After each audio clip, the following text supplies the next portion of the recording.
इफ्तारी रमज़ान का आइटेम এই আইটেম এখন একটা একটা করে সব তৈরি করা হচ্ছে।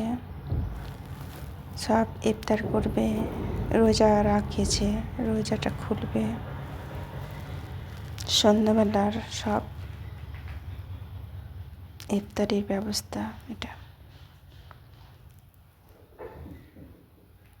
যেদিন যার যেমন হয় সে সেভাবে ইফতারিটা খোলে।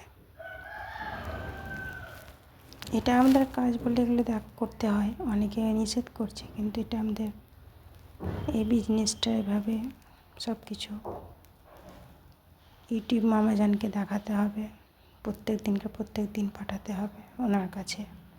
এটা হয়তো পাবলিকের কাছে খারাপ হতে পারে, কিন্তু ইউটিউব মামাজানকে ভিডিও লাগবে।